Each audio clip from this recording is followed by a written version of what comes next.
ये तो आप सभी जानते हैं दोस्तों कि गुरुदेव बृहस्पति इस वर्ष अतिचारी हैं। लेकिन क्या ये अतिचारी बृहस्पति अत्याचारी भी हो सकते हैं? जी हाँ, बिल्कुल। ये आपके निर्णयों पर डिपेंड करने वाला है कि गुरु बृहस्पति का अतिचारी होना कहीं आपके लिए अत्याचार ना हो जाए। क्योंकि गुरु बृहस्पति जिस भाव में जाकर बैठे हुए हैं वो आपका थर्ड हाउस होता है। थर्ड हाउस मतलब आपके डिसीजंस का भाव, आपके पराक्रम का भाव, आपके साहस का भाव, आपके छोटे भाई बहनों का भाव। एक नियम लागू होता है बृहस्पति देव के ऊपर। संस्कृत का श्लोक है, स्थान हानि करे जीवा। ये बृहस्पति का अतिचारी होना हमारे मेष राशि के जातकों पर किस प्रकार का प्रभाव डालने वाला है वही हम लोग आज डिस्कस करने वाले हैं। नमस्कार दोस्तों, कैसे हैं आप सभी? मैं आपका ज्योतिष मित्र श्लोक वर्मा आपके अपने चैनल श्री हनुमंत कृपा में आपका हार्दिक स्वागत करता हूं, अभिनंदन करता हूं। साथ ही अपने बड़े भैया श्री हनुमान जी से करबद्ध निवेदन करता हूं कि अपने हनुमत कृपा परिवार के सभी सदस्यों को, नए जुड़ने वाले सभी सदस्यों को सुख समृद्धि प्रदान करें, उन्हें उनके कार्यों में आशातीत सफलता प्रदान करें। ये जो मेरे पीछे आप 1 का लिखा हुआ अंक देख रहे हैं ना, ये इस बात को बताता है कि या तो आपकी राशि मेष है या फिर आपकी लग्न मेष है। गुरु बृहस्पति 15 मई 2025 को आपके तृतीय भाव में गोचर कर गए थे। तृतीय भाव, जैसा कि मैंने आपको बताया, आपके डिसीजंस का भाव होता है, आपके पराक्रम करेज का भाव होता है, छोटे भाई बहनों को छोटी दूरी की यात्राओं को दिखाने वाला होता है। गुरु के बारे में श्लोक भी मैंने आपको बताया कि स्थान हानि करो जीवा, अर्थात गुरुदेव बृहस्पति जिस भाव में बैठते हैं वहां पर कहीं ना कहीं आपको थोड़ी सी प्रॉब्लम्स देते हैं। मेष राशि की पत्रिका में गुरु बृहस्पति उनके भाग्य भाव के स्वामी होते हैं और साथ ही साथ उनके 12वें भाव के भी स्वामी होते हैं।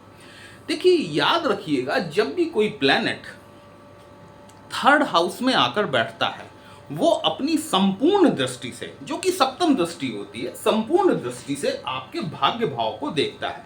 तो तृतीय घर में बैठे हुए बृहस्पति, जो कि अब उदित अवस्था में आ गए हैं, अब यहां से आपको बृहस्पति की अतिचारी चाल का अनुभव होना शुरू होगा। अभी तक जो था कि गुरुदेव बृहस्पति 15 मई को ट्रांजिट करके आपके थर्ड हाउस में आए थे और फिर ये जून में अस्त अवस्था में चले गए। तो कुछ बृहस्पति का ज्यादा परिणाम आप लोगों को देखने के लिए नहीं मिला कि जैसे जब डिग्री बढ़नी शुरू हुई और बृहस्पति अस्त अवस्था में ट्रांजिट कर गए। अब चूंकि गुरु 7 जुलाई को संपूर्ण उदय की अवस्था में आ गए हैं, अब ये अपनी अतिचारी गति का प्रभाव दिखाना शुरू करेंगे। कुछ डिसीजंस, जैसा मैं कहने वाला हूं, क्योंकि जब कोई प्लैनेट अतिचारी होता है ना, उसकी स्पीड बहुत ज्यादा होती है। जैसे जब अभी हमने शनि वक्री के संदर्भ में बात की थी कि शनि वक्री में प्लैनेट की स्पीड थोड़ी सी स्लो हो जाती है, अतिचारी में क्या होता है कि प्लैनेट की स्पीड बढ़ जाती है। जो बृहस्पति पूरे वर्ष आपके एक भाव में गोचर करने वाले थे, वो अब इस वर्ष आपके 2 भाव में गोचर करेंगे। ये बात और है कि वो वक्री होंगे और वक्री होके फिर वापस अपने उसी घर में लौटेंगे। ठीक है, तो इनका प्रभाव आपके जीवन पे बहुत बहुत ज़्यादा निर्भर करेगा कि आप किसी बात को कितनी गहराई से सोचते हैं और कितनी गहराई से समझते हैं। देखिए, थर्ड हाउस आपका मिथुन राशि होता है, जेमिनाई। जब भी मिथुन राशि में गुरु का आगमन होता है, चीज़ों में बड़ा टेक्नोलॉजिकल चेंजेस आपको देखने के लिए मिलते हैं। ये हमेशा का नियम रहा है। जब भी गुरु अपनी 12 साल की एक परिक्रमा पूरी करके मिथुन राशि में आते हैं, जनरेशन में टेक्नोलॉजिकल चेंजेस बहुत ज़्यादा स्थिति में देखने के लिए मिलते हैं। और अभी आप देख ही रहे हैं कि किस तरीके से टेक्नोलॉजी डेवलप होती जा रही है। यहाँ पर बैठे हुए गुरु आपको निर्णय लेने में कुछ कठिनाइयों का सामना करवा सकते हैं। कोई भी डिसीजन, कोई भी पेपर साइन आप करने जा रहे हैं, कोई भी प्रॉपर्टी से रिलेटेड या किसी भी लीगल पेपर पर जब आप साइन करने जा रहे हैं, कम से कम आपको 3 बार अवश्य उस कागज को पढ़ लेना है। जल्दबाजी में कोई निर्णय मत लीजिए। किसी भी चीज को कम से कम 2 से 3 बार सोचिए, ठीक है, कि क्या ये करना आपके लिए उचित रहेगा। अगर आप इसमें खुद को असमर्थ पाते हैं तो अपने पिता या पितृतुल्य व्यक्तियों से आप सलाह ले सकते हैं, क्योंकि गुरु की सप्तम दृष्टि जो है ये आपके भाग्य भाव पर पड़ती है। गुरु की, देखिए, गुरु जहां भी बैठे वो चीज एक अलग है, लेकिन गुरु की दृष्टियों में अमृत कहा जाता है। जिस भाव पर भी ये दृष्टियां पड़ती हैं उसे गंगा जल के समान पवित्र कर देती हैं, उस भाव में एक्सपेंशन कर देती हैं। तो यहां पर जब तक गुरु आपके तृतीय भाव में बैठे हुए हैं, 2-3 चीजों में आपको सावधानी बरतने की आवश्यकता है। पहली चीज तो ये कि कोई भी निर्णय जल्दबाजी में न करें। दूसरी चीज ये कि आपके जो सिबलिंग हैं, जो आपके यंगर सिबलिंग है, मतलब छोटे भाई बहन, उनके साथ में थोड़ा सा रिलेशन अच्छा बना के रखने का प्रयास करें। यदि आप मार्केटिंग में हैं, यदि आप सेल्स में हैं, कुछ आपको दिक्कतें देखने के लिए मिल सकती हैं। उनका समाधान आपको वही चीज कि अपने दिमाग को यूटिलाइज करना है, और जहां पर आप अपने आप को असमर्थ पा रहे हैं कोई निर्णय लेने में, आपको पिता या पितृतुल्य व्यक्तियों से मदद लेनी है। यहां बैठे गुरु की, तीसरे घर में बैठे हुए गुरु की 5वीं दृष्टि जो है ये आपके सप्तम भाव पर पड़ती है। सप्तम भाव आपके व्यापार स्थल का होता है, आपके व्यावसायिक स्थल का होता है।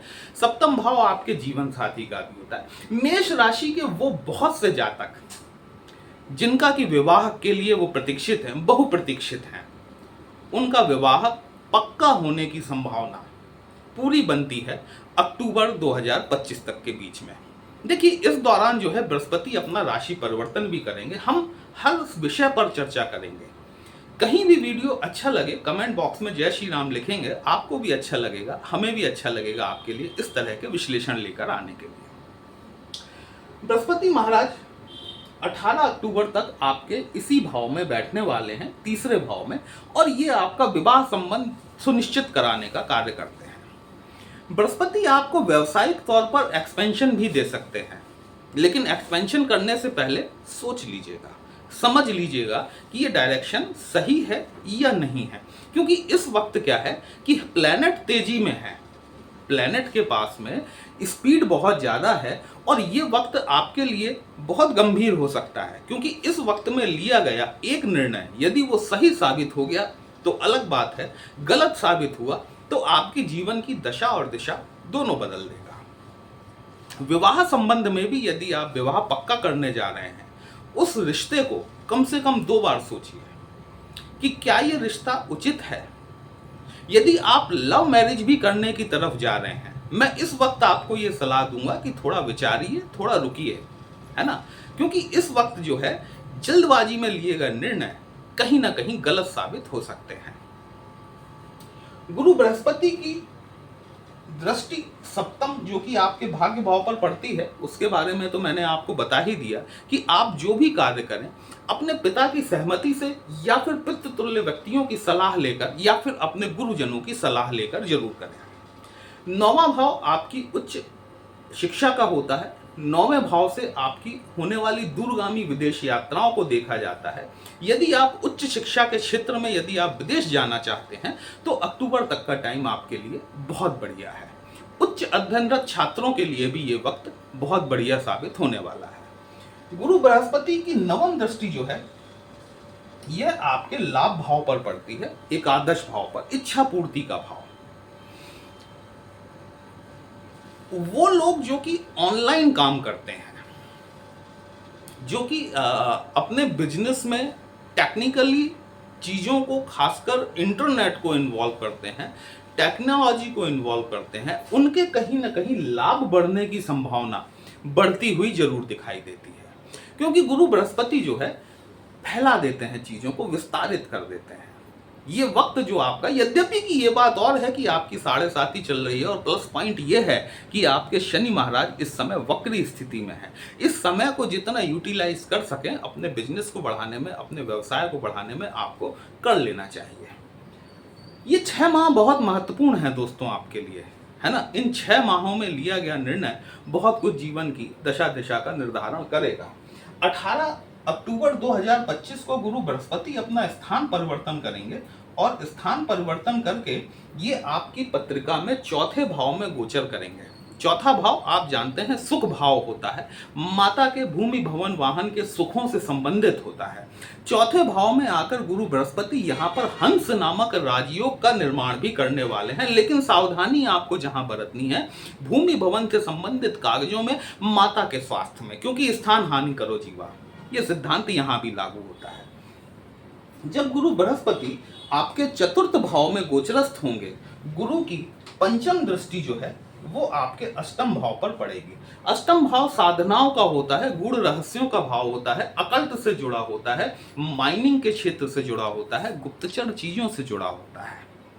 यदि आप अपने चौथे घर में बैठे हुए गुरु का लाभ लेना चाहते हैं, थोड़ी सी अपने जीवन में साधनाओं को बढ़ाइए। यदि आप पूजा पाठ नहीं करते हैं तो आपको थोड़ा सा पूजा पाठ करना जरूरी है, और क्यों जरूरी है वह भी मैं आपको बता रहा हूं। जब गुरुदेव चौथे घर में बैठेंगे तो इनकी सप्तम दृष्टि जो है आपके कार्य क्षेत्र पर पड़ेगी, दशम भाव पर। यद्यपि यह पीरियड सिर्फ 2 माह के लिए होगा जब गुरु उच्च के होंगे। गुरु उच्च के रहेंगे आपके 18 अक्टूबर से लेकर 5 दिसंबर तक के बीच में।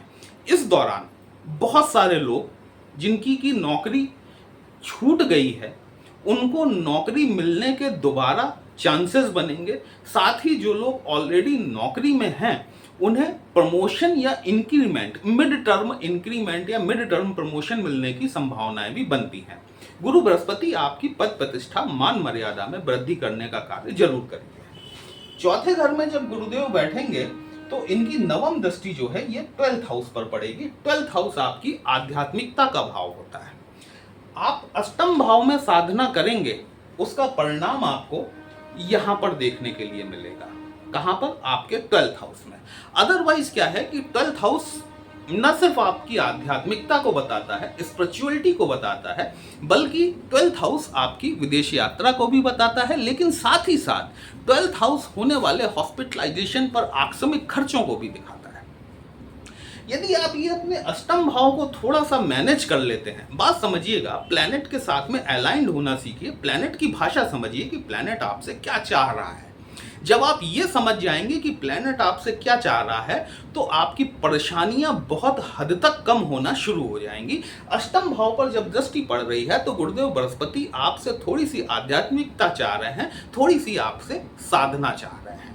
ओम ग्राम ग्रीम ग्रोम सह गुरुवे नमः या फिर ओम ब्रह्म बृहस्पति नमः का जाप करना आपको शुरू करना चाहिए। यदि आप ये जाप शुरू कर देते हैं, आपके 12th हाउस में आपको आध्यात्मिक गेन्स तो होंगे, आपके विदेशों से लाभ तो संभव होगा, आपका विदेश जाना तो संभव होगा, लेकिन जो हॉस्पिटलाइजेशन पर जो आपका आकस्मिक रूप से खर्च आने वाला है या फिर कोर्ट कचहरी वाद विवाद का कोई केस आपका जो उलझने के कगार पर है, उसमें आपको कुछ कमी देखने के लिए जरूर मिलेगी। बृहस्पति का 12वें भाव में बैठना, बृहस्पति की दृष्टि का 12वें भाव पर पड़ना, ये थोड़ा सा आपको मानसिक रूप से विचलित कर सकता है, और इस मानसिक रूप से विचलन का सबसे अच्छा उपाय यह है कि थोड़ी देर अपने मेडिटेशन को दीजिए। यदि आप विदेशों से संबंधित कोई व्यवसाय करते हैं, आप विदेश जाना चाहते हैं, ये 2 माह तक गुरु की स्थिति बहुत बढ़िया रहने वाली है आपके विदेश गमन के लिए। 5 दिसंबर 2025 को गुरुदेव बृहस्पति वापस रेट्रो होंगे और रेट्रो होके वापस मिथुन राशि में गोचर कर जाएंगे, जो कि यहां पर 2 जून 2026 तक फिर आपके मिथुन राशि में ही रहेंगे। यहां पर जब आप मिथुन राशि में गुरु का पुनरागमन होगा तो चूंकि बृहस्पति एक राशि को छोड़कर आगे बढ़ चुके हैं और पुनः उसी राशि में लौट कर आ रहे हैं, जो डिसीजंस आपसे कुछ छूट गए हैं, ये मान के चलिए कि उनकी पुनरावृत्ति का वक्त आपके साथ में आपको देखने के लिए मिलेगा। कुछ आप गलत डिसीजन भी ले सकते हैं इस दौरान। मैंने इसीलिए कहा कि आपका लिया गया एक निर्णय आपकी दिशा या दशा दोनों बदल सकता है। ठीक है, जल्दबाजी में, हड़बड़ी में कोई भी ऐसा निर्णय न ले बैठिएगा जो कि आपको जब गुरु वापस आए तो फिर आपको वापस लेने में परेशानी आए। मान लीजिए कि सपोज आपने कहीं किसी कंडीशन को देखते हुए, सर्कमस्टेंसेस को देखते हुए आपने अपनी करंट जॉब से रिजाइन कर दिया। अब आप नई जॉब में गए, नई जॉब में जाने के बाद में आपको वहां की कंडीशन समझ में नहीं आ रही, ठीक है। अब आप अपनी पुरानी कंपनी में वापस जाना चाहते हैं, तो वहां पर आपको वो सम्मान दोबारा प्राप्त नहीं होगा जबकि आप उसे छोड़ कर गए थे। तो इस हड़बड़ी में कोई भी ऐसा डिसीजन नहीं लेना पड़े आपको जब गुरु वापस आपके थर्ड हाउस में गोचर करें, तब ये आपके लिए सावधानी बरतने वाला वक्त रहेगा, क्योंकि गुरु अत्याचारी हैं और इनको अत्याचारी बनने से रोकने के लिए आपको अपने निर्णयों में सटीकता रखनी पड़ेगी। दोस्तों, वीडियो कहीं भी आपको अच्छा लगा हो, अपने इस चैनल को लाइक, शेयर और सब्सक्राइब जरूर कर लीजिएगा। हमसे यदि पत्रिका का विश्लेषण कराना चाहते हैं, हमारा व्हाट्सएप नंबर थंबनेल में दिया गया है। पर्सनल कंसल्टेशन पेड होता है, एक छोटी सी फीस आपको पे करनी होती है। आपकी समस्या का उचित समाधान हमारे द्वारा करने का प्रयास जरूर किया जाता है। चलिए फिर मिलते हैं, तब तक के लिए जय श्री राम।